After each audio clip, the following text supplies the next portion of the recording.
Natapos tayo sa nakaraan episode na pinapakita ang itsura ng constellation ni Black Cat na hindi muna natin ilalagay ang totoong pangalan niya na Luna. At isisikreto din muna natin na magiging karibal ito ni Aaron sa gwapo natin bida. Makikita natin ang mensahe ng constellation kay Black Cat na sinasabi na ito ay kanyang regalo. Natanong naman ito ni Black Cat kung para kanino ang gusali at bakit niya pinagawa ito gamit ang perang papel na gamit sa market. Hindi naman sumagot ang constellation sa naging katanungan ni Black Cat at sa halip nagtanong ito kung nalaman na ba nito kung sino ang nagbenta ng singsing. Sinagot naman ito ni Black Cat na nagtanong siya sa mga merchant na nakakita sa nagbenta pero dahil nakamaskara ito hindi nila matukoy ang itsura ng nilalang. Pero dahil may mga CCTV sa lokasyon kung saan pumasok ang nilalang kaya hindi din magtatagal at matutukoy na ito kung sino ang nilalang na nagbenta ng singsing. Nagmamadaling sinabi ng constellation na bilisan ang paghahanap sa nilalang. Lumipat naman tayo sa tambayan ng mga guro sa Valhalla. Makikita natin si Instructor Kim na ginagawa ang listahan ng mga napili na sasali sa competition. Dito nga ay dumating si Tatang Alamat para tanungin kung ito ba ay nakapagdesisyon na sa 5 estudyanteng isasali sa competition. May halong angas naman na pinakita ni Instructor Kim ang listahan sa matanda. Pinapakita ang pangalan ng 5 mababangis na estudyante na sasali sa competition para makipagbasagan ng bungo sa ibang estudyante. Hindi naman inaasahan ni Tatang ang pagsali ni Jo-hyuk sa competition. Bukod kasi sa napakatamad ng binata. May sarili itong mundo na mahirap hulaan kung ano ang nais niya sa buhay.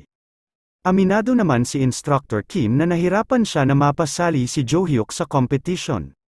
Pero sigurado naman siya na kahit tumanggi ang binata ay mapipilitan nitong sumali dahil alam niya na nais nitong makapunta sa Eye of the Great Forest. Hindi naman nagulat si Tatang nang malaman na nais ng ating bida na pasukin ang Eye of the Great Forest. Dahil hindi ito nagulat kaya naman nagmamadali nitong nilagok ang mainit na kape na parang tubig na galing sa gripo. At sinasabi nito na alam niya na may konting diferensya sa isip si Jo-hyuk pero di niya inaakala na gustong gawin pasyalan ng ating bida ang delikadong labyrinth. Sa tingin din ni Tatang dahil hindi nakikinig si Jo-hyuk sa mga tinuturo ng instructor. Kaya naman hindi niya alam ang panganib na maari niyang matagpuan sa loob ng Eye of the Great Forest. Pero bigla niyang napagtanto na baka matagal ng plano ng binata na pasukin ang forest. Katulad ng biglaan din itong paghiling na mapasok ang silid ng constellation. Kaya naman napapaisip siya kung sino ba talaga si Jo-hyuk at ano ang gusto nitong mangyari. Matapos niyang maisip na baka may balak na gawin kalokohan ang binata sa loob ng kagubatan ng labyrinth. Kaya naman hiniling nito kay Instructor Kim na siya na ang maghahandle sa mababangis nilang estudyante. Masaya naman na sinabi ni Instructor Kim na ikinalulugod niyang ibigay kay Tatang ang 5 estudyante. Simula ngayon siya na ang bahala sa mga pasaway na kabataan. Matapos pumayag si Instructor Kim, agad na din naglakad paalis si Tatang para kausapin na nito ang mga kalahok sa competition. Kaya naman makikita natin ang 5 mababait na estudyante na kaharap si Tatang Lee. Si Siyok na mukhang may babanatan. Ang inaantok na Soyun. Si Aaron na naglalakbay ang diwa kaya nasa malayo ang tingin nito. Ang kabado na si Jungjin. At ang ating bida na mukhang may papaslangin sa kanyang matalim na tingin. Sila ang 5 mababait na napili para lumahok sa gaganapin competition. Nagsimula nang magsalita si Tatang para sabihin sa 5 estudyante na pinatawag niya sila para bigyan ng impormasyon tungkol sa competition. Meron 3 importanteng task ang competition. Una ang 1 versus 1, ito ay kaparehas lang noong entrance ceremony na lahat ng kalahok ay maglalaban-laban at kung sino ang mananalo sa pinakahuli ang tatanghaling panalo.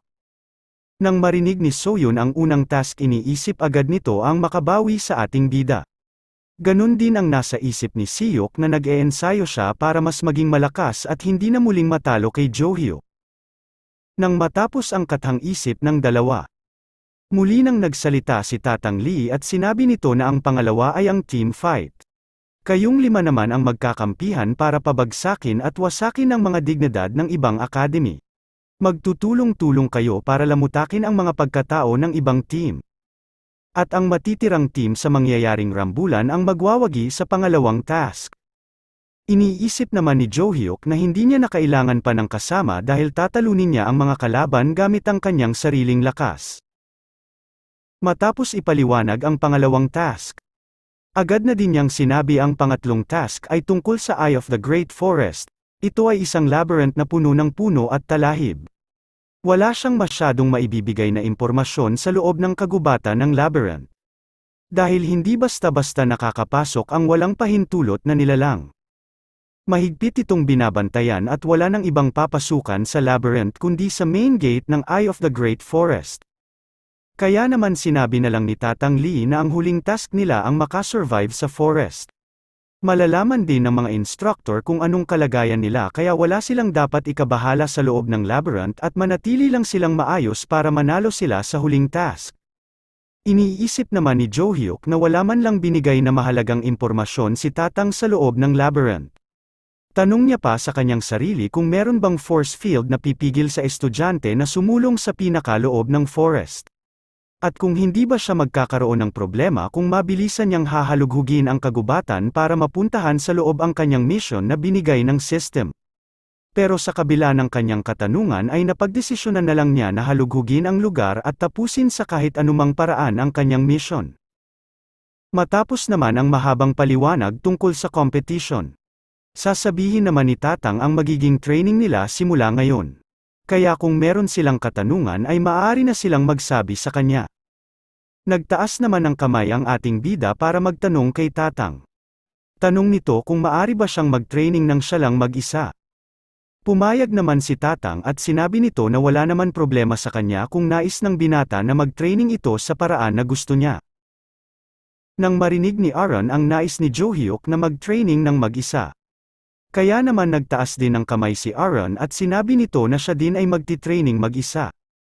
Di naman inaasahan ni Tatang na pati si Aaron ay mag-e-ensayo mag-isa.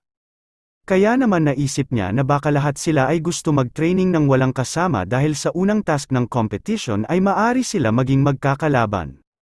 Kaya para mapadali ang usapan, tinanong na din niya yung mga hindi nagtaas ng kamay kung nais din ba nilang mag-ensayo sa paraan na gusto nila. Nang lumipas ang ilang sandali at nanatiling tahimik ang 5 estudyante. Kaya sinabi na ni Tatang na sa ngayon dito muna natin tatapusin ang ating pagpupulong kasunod ang mabilis na pag-alis ni Tatang. Nang marinig ng ibang estudyante na natapos ang naging pagpupulong nagmamadali na din silang nagsilabasan. Pero si Jo-hyuk nakaupo lang at seryosong iniisip na bago magsimula ang competition. Kailangan niya ma-master ang breathing technique para magamit na niya ang lahat ng mana stone na meron siya sa kanyang bodega.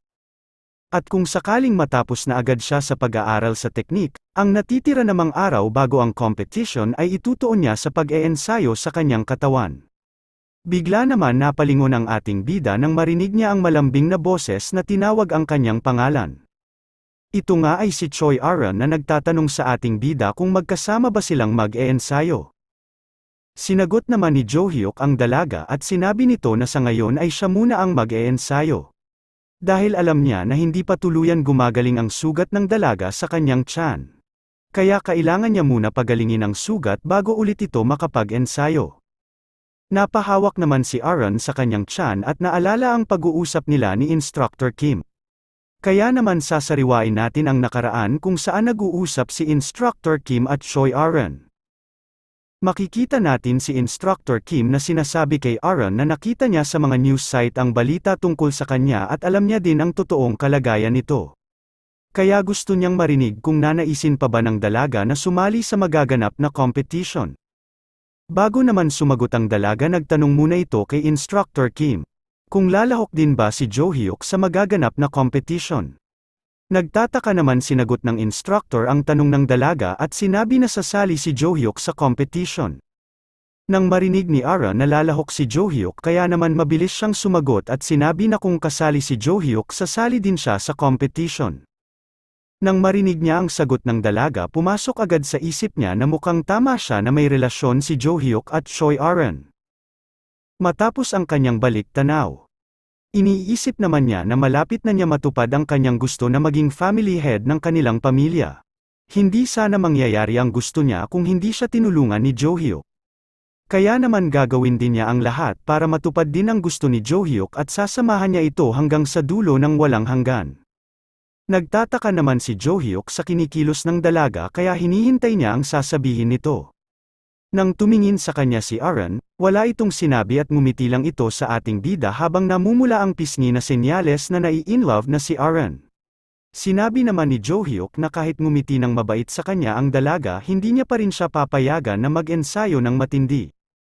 Pero kung gusto talaga niya mag-ensayo hahayaan niya ang dalaga basta walang pisikal na ensayo at tanging magic lang ang kanyang gagawin.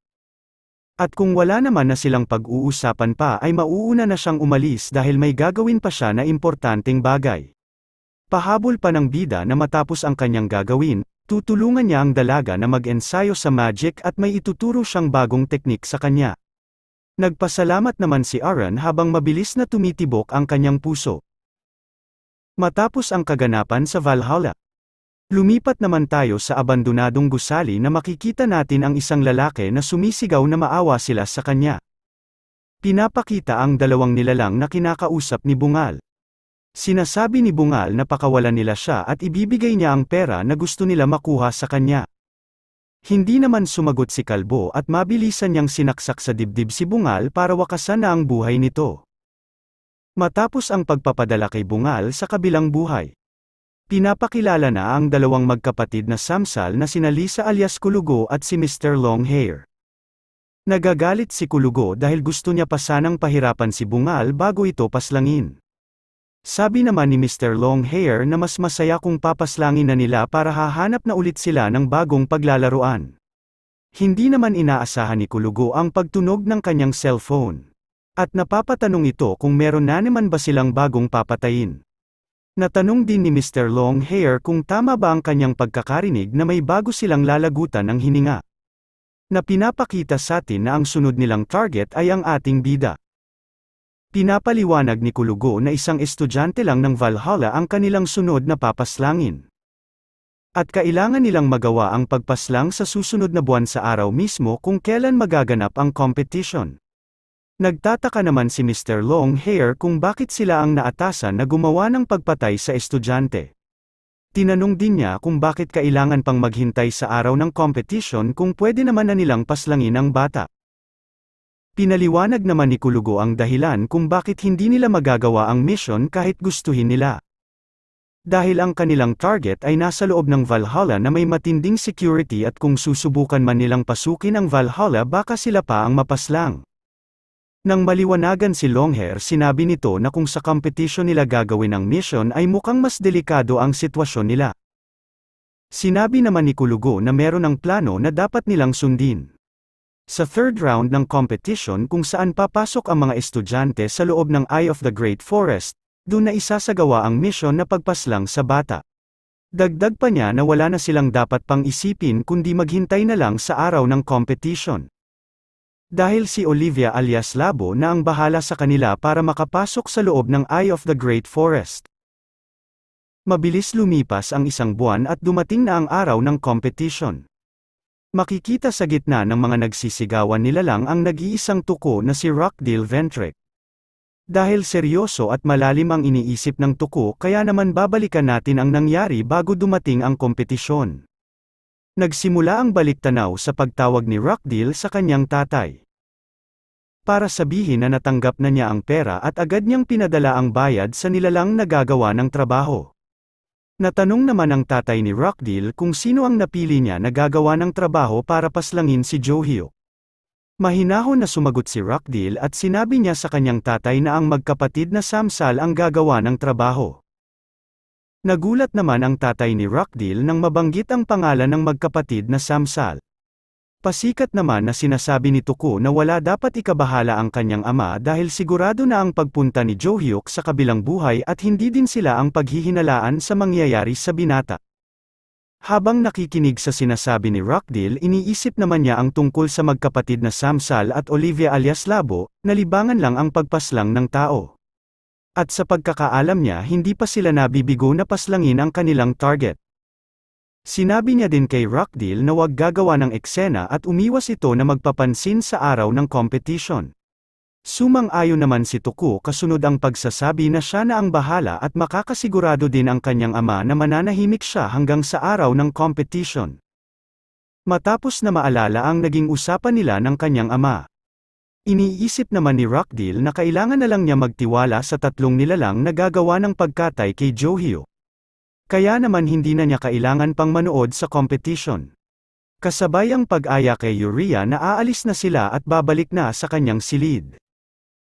Nang matapos ang munting eksena ng Tuku, nagsalita naman ang chairman ng Valhalla na hindi na natin ilalagay pa ang pangalan.